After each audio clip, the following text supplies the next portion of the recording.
வைகுண்டா ஏகாதேசிக்கு திருப்பாக்கடல் பெருமாள் கோவிலுக்கு தாங்க போயிருந்தேன். அங்கே பார்த்தீங்கன்னா பெருமாளை நல்லா அலங்காரம் பண்ணியிருந்தாங்க. தரிசனமும் மிகவும் சிறப்பாக இருந்தது. அதுக்கப்புறம் பார்த்தீங்கன்னா மண்டபத்தில் பார்த்தீங்கன்னா பெருமாளை 10 அவதாரம் அவர் எடுத்த 10 அவதாரத்துலேயும் அலங்காரம் பண்ணி வச்சுருந்தாங்க.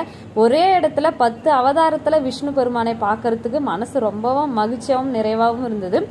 இதுதாங்க ஃபர்ஸ்ட் டைம் நான் விஷ்ணு பெருமானுடைய 10 அவதாரம் ஒரே இடத்துல தரிசனம் பண்ணது. இதுதாங்க விஷ்ணு பெருமான் தசாவதாரம் பெயர்கள் என்னென்னு நாங்கள் அவதாரத்தில் இருந்தாருன்னு பார்க்கலாமா?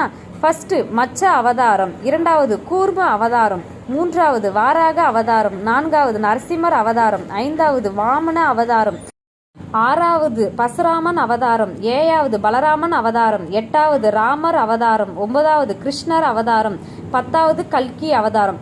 இந்த 10 அவதாரங்களையும் பெருமான தரிசனம் பண்ணது மிகவும் மகிழ்ச்சியாகவும் இருந்ததுங்க. நீங்களும் எல்லாரும் தரிசனம் பண்ணிக்கங்க. ஓம் நமோ நாராயணா.